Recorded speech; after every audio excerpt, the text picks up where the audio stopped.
Oi, pessoal, tudo jóia? Vamos aqui para a revisão? PAS 2, portanto. Composição da prova. Veja bem, temos aí 3 partes dessa prova, vocês vão lembrar que a primeira parte, ela traz as línguas estrangeiras, a segunda parte é que contempla a língua portuguesa, tá? Só para poder entender um pouquinho, né, a dinâmica da prova. Depois vem a redação. Então, o que acontece? Vão ter lá os itens, né, os itens A, B, C, D, e o item A e C é que nos interessa.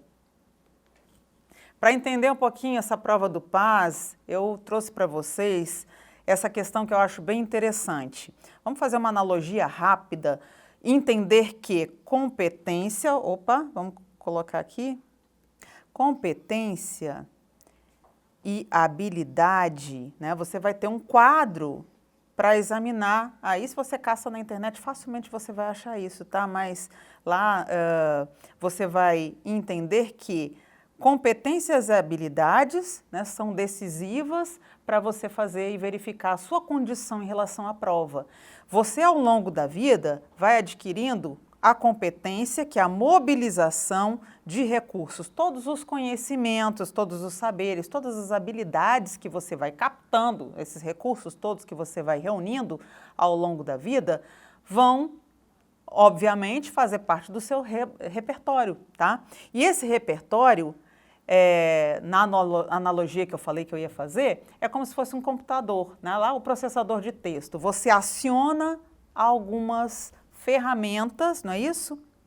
Mas, veja bem, não adianta ter a competência, né, ter a informação, todo aquele conhecimento e não conseguir habilitar esse conhecimento. No computador é basicamente assim, você tem, eu particularmente, né, você tem um monte de ferramentas, não são todas que eu consigo habilitar, não são todas que eu consigo usar, porque eu não tenho realmente ainda a habilidade para poder lidar com aquilo. Ainda não é totalmente a minha realidade, né? Ainda sonho em ser mais hábil nisso, mas enfim, tá? E com você vai ser a mesma coisa. Entenda, competência, mobilizar esses recursos, prevê habilidades. Eu trouxe algumas só para exemplificar, tem um quadro grande, tá? A gente tem aqui, são 12 habilidades e são 5 competências. Nessas competências, são as principais que eu trouxe só para a gente examinar, a principal para a gente, tá? Em língua portuguesa, é domínio da linguagem, da língua portuguesa, domínio, aqui ó, domínio básico de uma língua estrangeira e, olha aqui, e domínio de diferentes linguagens.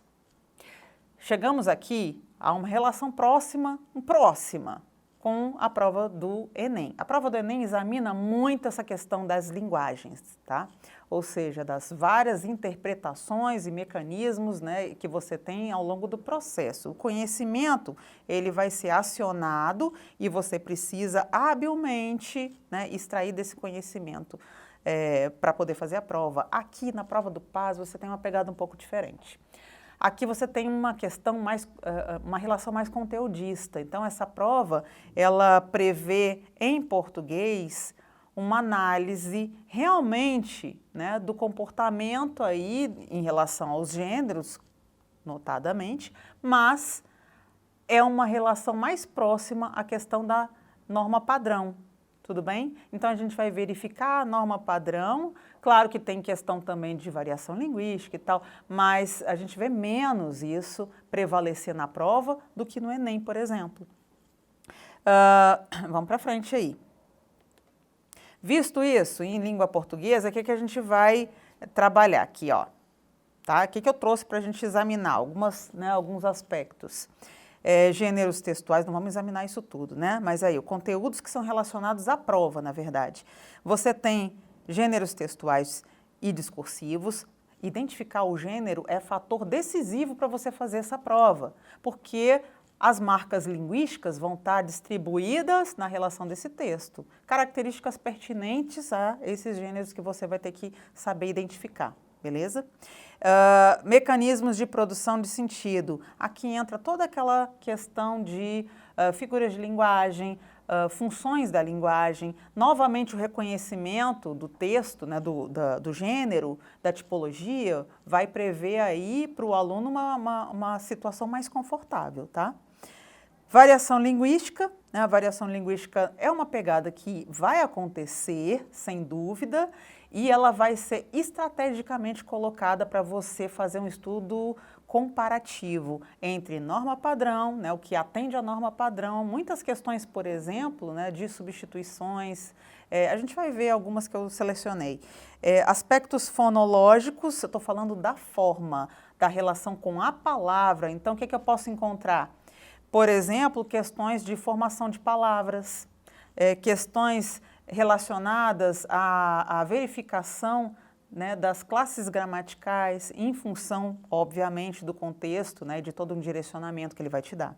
Aspectos sintáticos, as relações, isso cai muito, e as habilidades de leitura. Vamos adiante? Uma questãozinha. Aqui nessa prova é interessante a leitura desse texto, né, dos textos. Lá no Enem eu prevejo primeiro a leitura do comando. Aqui a gente vai primeiro para o texto, antes até, porque os itens, né, são muitos deles aqui, olha só, tipo A e tipo C, né, aqui, por exemplo, ó, tipo A, eu trouxe até esses quadrinhos para você examinar isso com mais facilidade. Eu achei que ia ser bem interessante. Eu já tenho aqui o tipo de questão, o gabarito, o grau de dificuldade, que eu achei bem legal trazer para explicar como isso é cobrado e qual é o grau de dificuldade que os candidatos encontram quando vão verificar essas questões. Que para a gente pode, às vezes, parecer, é um termômetro, né? Pode parecer simples ou não, então acho bacana que você tenha esse olhar marcando exatamente, né, a dinâmica dessa questão, como ela é cobrada e o que os, né, e qual foi, enfim, né, o que o pessoal considerou a respeito. Porque quando ele fala grau de dificuldade, é porque realmente muita gente, né, encontrou caminhos diferenciados, marcou errado ou deixou em branco, enfim, né, a gente tem essa dinâmica lá. Habilidade e competência, olha aqui, ó, trouxe para vocês entenderem o que a questão está pedindo, o que está sendo habilitado, o que foi habilitado por vocês antes de vir aqui examinar esse item, tá? Então, H1, por exemplo, traduzir a plurissignificação. Olha só, então é interessante que a gente veja o que a gente precisa verificar, a competência, a habilidade. Vamos para o texto. Primeiro, entender que é uma música, Nega Maluca, vamos ver o gênero, como funciona, quais as características, isso é importantíssimo, como eu já falei. Estava jogando sinuca, uma nega maluca me apareceu, vinha com um filho no colo e dizia para o povo que o filho era meu. Não, senhor, tome que o filho é seu. Não, senhor, guarde o que Deus lhe deu. Há tanta gente no mundo, mas meu azar é profundo. Veja você, meu irmão, a bomba estourou na minha mão. Tudo acontece comigo e eu nem sou do amor, até parece castigo ou então influência da cor. E aí, tendo como referência a música, a gente vai julgar. Vamos julgar primeiro os itens, tá? Aliás, eu só trouxe tipo A, né? Eu só trouxe questão aqui desse texto de julgamento. Vamos entender? Eu acho que sim. Bom, na oração há tanta gente no mundo, a forma verbal está flexionada na terceira pessoa do singular para concordar com a expressão tanta gente. Vamos olhar aqui, ó. Já deixei até marcado para não perder muito tempo. Linha 9. Na linha 9, temos aqui, há tanta gente no mundo. Examinando a forma verbal, ou seja, o danadinho do verbo, né, você vai entender que ele está flexionado na terceira pessoa. Real, está flexionado. Eu, ei, tu, as, ele, a. Ok. Do singular, né? E ele concorda com a expressão tanta gente? Será que seria possível isso? Uma concordância entre a e tanta gente? Tem que lembrar de um conteúdo que a gente viu há um certo tempo. Veja bem, no 8º ano falamos de tipos de sujeito e falamos de impessoalidade agora, há pouco, né, no iniciozinho aí do ano, a respeito exatamente dentro dessa relação de sentido. A impessoalidade traz um caráter discursivo muito interessante para o texto. ela não prevê a condição de sujeito. Alguns verbos, eles são sempre relacionados a essa relação, ou são sempre relacionados a esse direcionamento. Então, você tem o verbo haver, no sentido de existir, que traz essa particularidade, essa singularidade em referência à ausência de sujeito.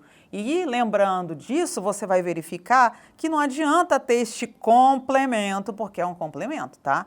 Eu tenho aqui um complemento em relação ao verbo. O verbo está transitando, está pedindo tanta gente como complemento. Não é sujeito, é um objeto, ok? Não temos aqui sujeito. O sujeito aqui é inexistente, é uma oração sem sujeito. Portanto, item errado. Grau de dificuldade grande. Por que é um grau de dificuldade grande nessa questão? Porque é um conteúdo que muitas vezes o aluno desconsidera. Aparentemente é um conteúdo, tipos de sujeito, não vou estudar nada, para quê? Aí é que mora o perigo. Então, entender isso é muito importante. O que você acha que não tem importância pode ter uma grande importância numa verificação, né, de referente textual, que é o que a gente tem aqui. Achar o referente, achar o sujeito, vai trazer toda uma propriedade que você, obviamente, né, vai buscar em outras relações. Se você não sabe dessa particularidade desse verbo, você vai ficar navegando lá e, muitas vezes, não vai chegar a lugar nenhum. Tanto que tanta gente concorda com haver, tá vendo? Então, é um perigo. Vamos aqui para o próximo item. No trecho, a bomba estourou na minha mão, linha 12. Ok, na linha 12 temos aqui a bomba estourou na minha mão e o eu lírico refere-se de maneira negativa em linguagem metafórica à paternidade a ele atribuída. Tá, vamos entender melhor, né? Quando ele fala, primeiro entender que, olha só, aqui é uma questão de pauta social também. A gente tem uma música, o que que uma música revela? O que que o gênero traz para a gente, muitas vezes, tá? Particularidades que o padrão formal, né, não vai, às vezes, verificar, não vai alcançar. A gente sai dessa relação preocupada com a condição, né, da linguagem, porque exatamente temos que ganhar uma propriedade diferente. Então, quando ele fala que a bomba estourou, ele está fazendo uma relação aí com a paternidade real, que ele compara. Isso, né, é chocante, mas é isso, porque tem uma visão sexista aqui. Essa música é dos anos 50, então naturalmente você tem toda uma pegada diferenciada nessa relação para, né, que tem que, enfim, né, ilustrar. Lembrando que quando ele traz, então, a bomba estourou na minha mão, aqui na linha 12, ainda tem algumas situações, quando ele revela a questão da paternidade, que confirmam exatamente, né, o que ele traz como bomba e tal, que tudo acontece comigo, né, e ele fala da questão do castigo, o azar. Olha quantas informações que a gente tem aqui, ó, que já confirmam exatamente o fato da bomba, ou seja, da questão da paternidade, né, tá relacionada ali. Então, é uma visão negativa. Lembrar da relação metafórica ou os efeitos de sentido, que é uma relação interessante para a gente apreciar, tá? Então, são funções da linguagem, figuras de linguagem, conteúdo, né, que é recorrente nas provas, ok? Grau de dificuldade, uma questão considerada tranquila, fácil, né? O gabarito era C, porque realmente temos aí uma relação diferenciada. Eu trago aqui até para vocês, olha só, figuras de linguagem, só para relembrar, que são recursos, aqui, ó, empregados para dar mais expressividade. Então, eu me atrelo aí as relações, né, características para ganhar efeito de sentido. Eu preciso ganhar uma potência para essa relação acontecer. Alguns princípios são oferecidos. Quem estudou aí lembra, relação de semelhança, implicação mútua, intensidade, oposição, sonoridade, tudo isso aí vai fazer uma configuração diferenciada e não é em qualquer texto, tá? São gêneros muito específicos que carregam essas possibilidades. Isso é importantíssimo. Eu trouxe até, né, o princípio de semelhança para vocês entenderem que não tem só na metáfora essa relação, existem outras que possibilitam também essa relação de comparação, tá? Desculpa, de semelhança, que é a comparação. Então tá aqui, ó. Olha só, é a mesma relação. A gente tem a intensidade, por exemplo, né? Também temos aí outras figuras que comungam do mesmo princípio que vocês estudaram ao longo do ano. Tá? Vamos fazer valer então esse estudo. Emprego da palavra no lugar de outra por causa da relação de similaridade entre os significados. São próximos, então o que é que ele faz na questão? Olha só o que ele faz. Ele compara, né, ele traz essa semelhança para a relação da paternidade.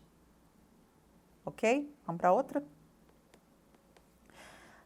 A mesma ainda, né? Olha aqui, ó, o mesmo texto, mais outra dinâmica, porque a gente tem agora uma questão tipo C.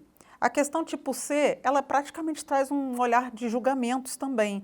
Vamos entender que essa relação de empregos de conectivo, que eu liquei agora, né, assinalar o item correto. Vamos ter que passar por processo de julgamentos novamente. O que é relação de conexão? Conexão são propriamente, né, as ligações que a gente vai fazendo para promover fluidez, ou seja, a gente está falando de coordenadas e subordinadas, de elementos coesivos, né? Não só coordenadas e subordinadas, a gente tem outros princípios também para atender essa questão de conexão, tá? Mas nessa questão em específico foi evidenciado a questão das correlações, né? Da progressão temática e, enfim, das conectividades. Na item A, né? E dizia para o povo que o filho era teu, né? Não é uma relação conclusiva, não, é um caráter de conclusão aqui, tá? E dizia para o povo que o filho era seu, era meu, desculpa. B, em tome que o filho é seu, linha 6, o conector, ele introduz uma justificativa, o que ele fala, tá? Aqui, entendam, a justificativa, ela acontece realmente, inclusive porque a gente pode fazer até permuta aqui, né? Tome, porque o filho é seu, tá? É uma justificativa, é uma explicação, é um caráter explicativo que ele está dando, tá? Então, o item é esse, ele está correto. A gente identifica isso exatamente nessa relação própria de sentido, quando a ação de entregar o filho vai ser justificada pela iniciativa da mulher, né, da entrega, ok? Então, temos essa explicação em relação a essa ação. No item A, tanta gente no mundo, mas meu azar é profundo, conectivo, expressa adição. A relação não é de adição aqui, né? Essa relação aqui é de oposição de ideias.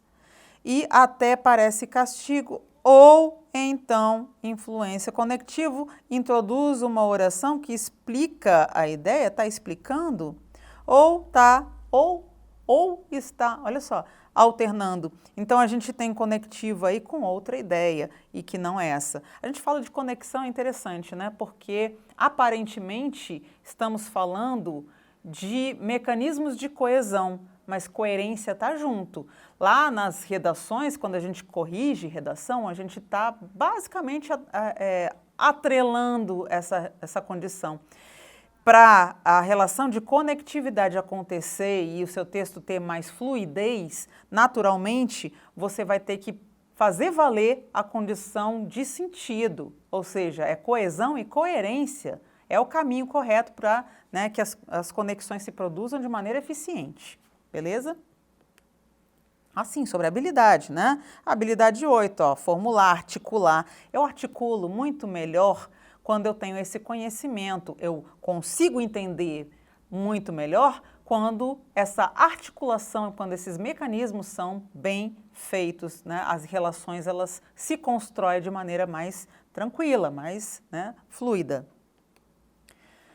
O próximo texto tem aqui, considerando esse trecho do conto, né, é um conto, então pai contra mãe, de Machado de Assis, e o contexto da produção dessa obra julga os itens.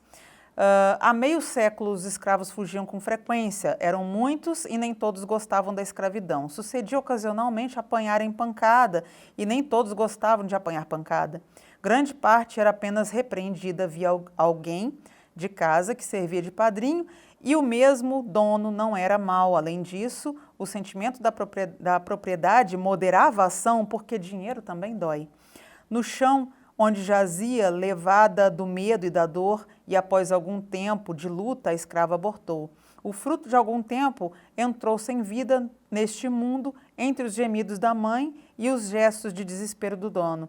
Cândido Neves viu todo o espetáculo, não sabia que horas eram, quaisquer que fossem, urgia correr à rua da ajuda. E foi o que ele fez sem querer conhecer as consequências do desastre. Quando lá chegou, viu o farmacêutico sozinho, sem o filho que lhe entregara. Quis esganá-lo. Felizmente, o farmacêutico explicou tudo a tempo. O menino estava lá dentro com a família e ambos entraram. O pai recebeu o filho com a mesma fúria com que pegara a escrava fujona dia há pouco. Fúria diversa, naturalmente, fúria de amor. Agradeceu depressa e mal e saiu às carreiras, não para a roda dos enjeitados, mas para a casa de empréstimo com um filho e 100 mil réis de gratificação. Cândido Neves, beijando o filho entre lágrimas verdadeiras, abençoava a fuga e não se lhe dava do aborto. Nem todas as crianças vingam, bateu-lhe o coração. Então, nesse conto de Machado, a gente vai ter que examinar, né, julgar aqui, questões tipo A, fazer julgamento, e ele pede, com a relação contextual, né, um exame. No terceiro parágrafo do texto, sujeitos das formas verbais. Sabia, urgia, chegou. É uma questão bem atual, tá? Olha aqui, é de 2021. O que prevalece? Relação sintático-semântica. Então, é isso que ele quer. Relação com tipos de sujeito e as suas, né, formas verbais. Gente, lembrar que a gente, quando fala de sujeito e forma verbal, vai ter uma relação de concordância na jogada, provável, e de buscar esses referentes, que é o que ele quer. Porque ele fala que estão elípticos. Olha aqui. O que é elíptico? É que a gente consegue, na desinência, extrair essa relação. Ou seja, o meu referente vai estar naturalmente escondidinho. Na superfície do texto você consegue extrair essa condição, tá? Vamos ver. A elipse, então, é a supressão, tá? Lembrando, aqui temos sabia, urgia, chegou. Se você ler com mais atenção, vai perceber que Cândido Neves, né, viu todo o espetáculo, não sabia que horas eram, portanto, ainda referente a ele, quaisquer que fossem, urgia correr à rua, tá? Olha a pegada estratégica dessa questão. Entender que urgia é o verbo que ele quer e não urgia correr, que é, né, o complemento desse verbo, a locução. Ele está querendo urgia. E não é um verbo comum, não é um verbo familiar, não é todo dia que a gente usa urgia, né?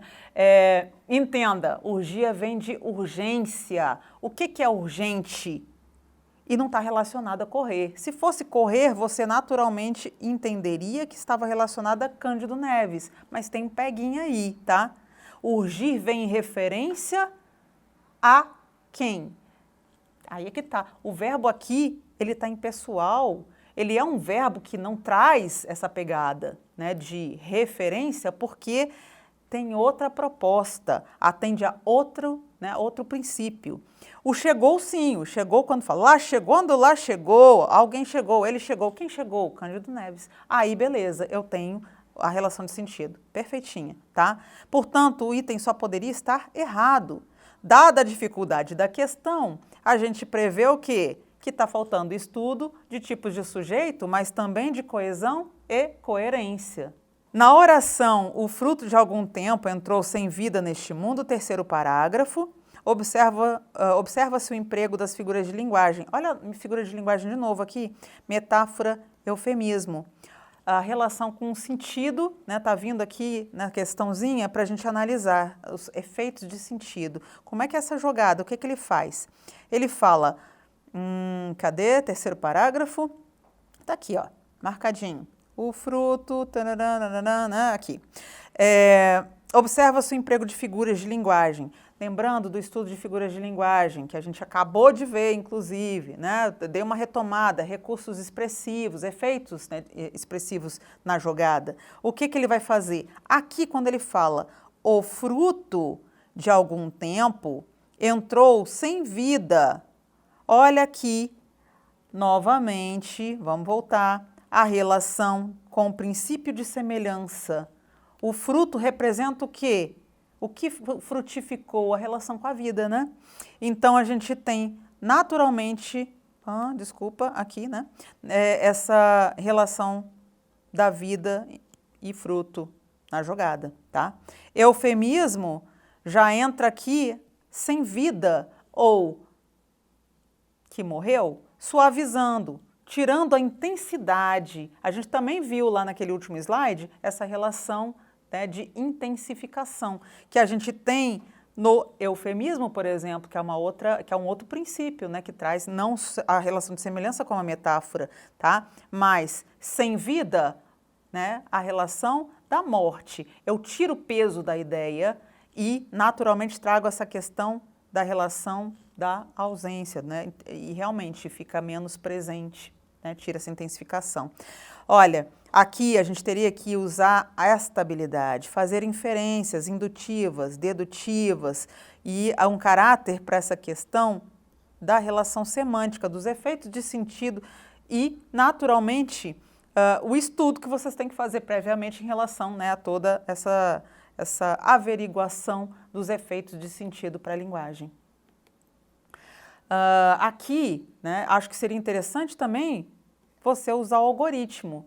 Lá em sala de aula, direto eu falo que tem um passo a passo, um procedimento lógico que a gente utiliza para se chegar no seu referente. No referente aqui, olha gente, na questão, esse item 45, sabia, urgia, chegou, usar desse algoritmo aqui seria muito interessante, porque você perguntando o que é que ou quem é que antes do verbo, você pega o referente, você consegue examinar esse referente, ou então permutando, tá aqui, ó, pelos pronomes, do caso reto também, né, você consegue. Outras situações que você vai examinar direitinho é a colocação prototípica do sujeito. Ele, né, realmente vai se valer dessa condição de estar ali primeiro. E a relação de concordância que a gente já tinha falado, a ausência de preposição. Mais um item, tá? A gente tem uma questão tipo C. Vamos dar uma lida? Então, no trecho, o rompimento da barragem de Fundão gerou uma onda de lama residual tão devastadora e poluente que durante sua trajetória até o Mar do Espírito Santo dizimou o distrito de Bento Gonçalves. Está no primeiro parágrafo isso, eu não vou nem ler o texto todo porque já é o suficiente para a gente entender que ele quer exatamente a conexão desse texto, tá? É uma questão que mexe com as relações sintático-semânticas. É uma questão super atual aqui, ó, 2021, beleza? Vamos entender como é que funciona? Então, o rompimento da barragem de Fundão gerou uma onda de lama residual tão devastadora, ele fala, e poluente, que durante sua trajetória até o Mar do Espírito Santo dizimou o distrito. Beleza. Ele fala que esse que, tá aqui, cadê? Pronto. Que ele funciona aqui como coordenada assindética. Lembra do seguinte, para ser coordenada assindética, o A já me sinaliza uma condição. Tem caráter negativo, não tem síndeto. Se não tem síndeto, o que está fazendo neste lugar? Tá? Então, não poderia ser esse item jamais. O gabarito já está aqui, ó, letra D, tá? Independente disso, já sabemos que não poderia ser jamais essa situação de letra A aqui.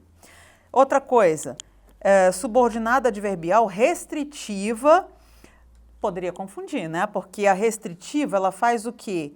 Ela me traz um referente, ela retoma uma ideia, né? Um pronome relativo, afinal de contas, e ela vai fazer uma conexão com o substantivo. Mas veja bem, né, até poderia confundir porque realmente não tem a vírgula aqui, né, que é uma das possibilidades aí de caracterizar esse tipo de oração subordinada, mas não é a relação com esse substantivo nem devastadora, nem poluente e muito menos onda. Então a gente, né, também não vai ter essa relação de pronome relativo retomando esse referente aqui.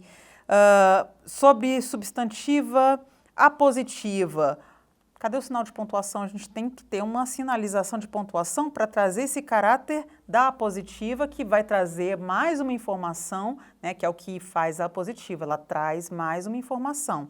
E a subordinada adverbial, finalmente, que foi a resposta, né, consecutiva, tá? Que traz uma ideia de consequência. Entendam o seguinte, temos aqui um intensificador, que às vezes passa batido, e realmente acontece, às vezes a gente não vê, e entender que a relação se prevalece exatamente desse caráter, na principal do intensificador e da conjunção.